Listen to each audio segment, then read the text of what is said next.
Hello, my name is Ellie and welcome back to my channel. Recently, I took a trip to a bookstore in Japantown to pick up a couple of new manga. As I was browsing the Yuri section like I usually do, a certain manga caught my eye, and it was this manga right here titled I Hate You So Much I Love You. Now, at first I was drawn to it because the two characters on the front seemed to be businesswomen, and more specifically, co-workers. Now, if you know me, you would know that I love my coworker Yuri manga, so there was no question about whether or not I was gonna buy this.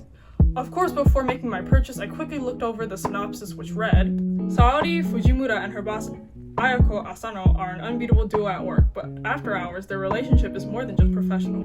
As tensions mount between Ayako and her husband and Saori's feelings grow stronger, they'll have to decide, is it love they seek or merely pleasure? Before reading this manga, I had assumed that this was just a porn without plot type of story. But boy oh boy was I mistaken. This short one-volume manga tackles many different issues, including dating as a queer woman, being a woman in a patriarchal society, and the battle between choosing personal happiness over other people's happiness. Before I get into this, I am going to be spoiling many parts, so if you have not read this manga, then I highly suggest you do so. It's fairly short with only 9 chapters, so you can basically just binge read it and then come back to this video. So without further ado, let's get on with this video.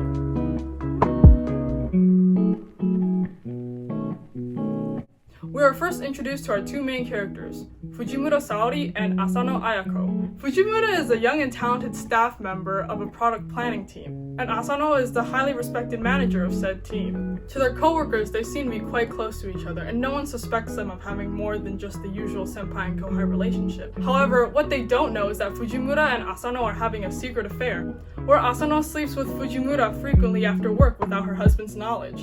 So how exactly did this affair begin? 3 months prior, Asano invited Fujimura out for drinks after work. Like a good manager, Asano vocalizes her concern about Fujimura's life outside of work. One thing leads to another, and Fujimura mentions how all of her crushes have been one-sided.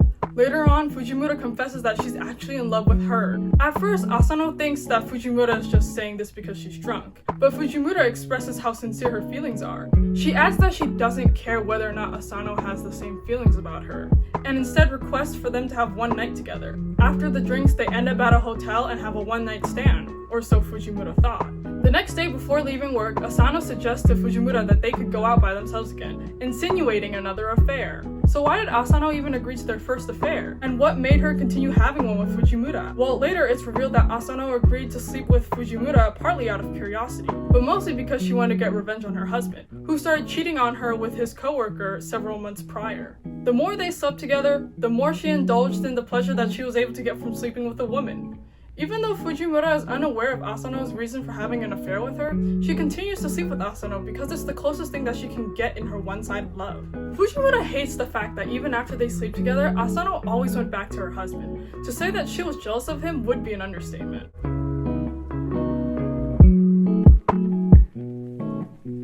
Although this manga covers the topic of dating as a queer woman only briefly, it almost perfectly shows the sad reality that many queer women, including me, have faced.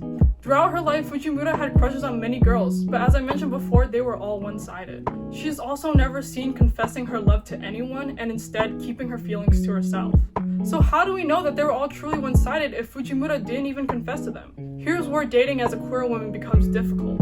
Dating as a queer woman isn't as easy as just confessing to a person, something straight people can do without certain things getting in the way. These things include not knowing a girl's sexuality, knowing a girl's sexuality, but then having to keep those feelings inside because she's straight. The fear of straight up getting hate crimed. The fear of getting outed without consent. Some things that straight people might face, but queer women face more frequently include the fear of ruining an already existing relationship or friendship, not knowing a person's sexuality and not knowing how to ask them, and the fear of being seen or treated differently after asking a person's sexuality. In Fujimura's case, one of her crushes was a teacher, and the other two were straight girls who had boyfriends. It's the pain of knowing that no matter how hard you try, you will never have a chance with a straight girl. The pain of knowing that your own sexuality contributes so greatly to having to keep your feelings to yourself. The pain of constantly having a one-sided love. I think a lot of queer women, including myself, can relate to what Fujimura goes through. These are all obstacles that straight people rarely or even never have to face. But for queer people, we have to put up with them almost constantly.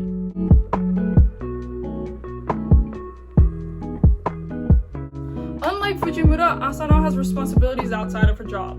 She faces pressure from her mother-in-law to have grandchildren, and pressure from herself to continue being a perfect wife for her husband. These roles and responsibilities are what Asano claims to be the reason for why she'll never go further than having a sexual relationship with Fujimura. In a society that heavily revolves around men like Japan, women find little freedom in their choices. The usual life of a woman, and more specifically a Japanese woman, could be summarized like this: going to school, getting a job, getting married, and then quitting that job in order to have kids. Asano followed the path of this lifestyle, thinking that it would make her happy. But after meeting Fujimura, she starts to realize that that wasn't what she wanted at all.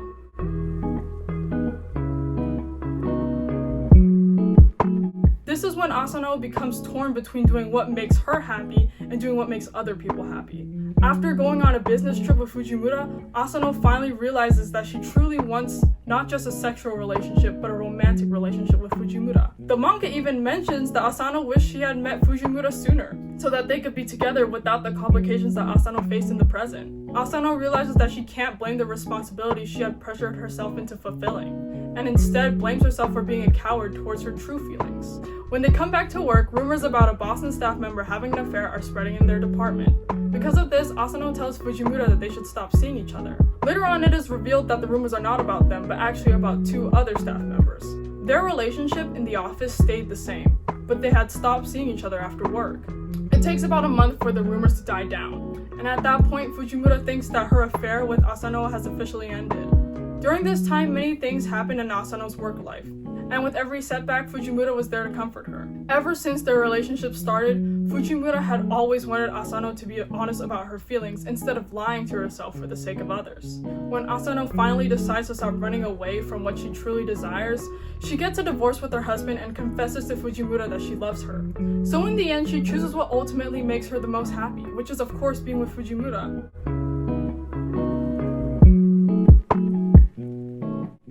While reading this, I definitely got more than I bargained for, but I could not be more glad that I did. For such a short manga, it is able to convey many different struggles that queer women go through, and for that, I give it my utmost praise. If you made it this far into the video, thank you so much for watching, and I'll see you next time. Bye!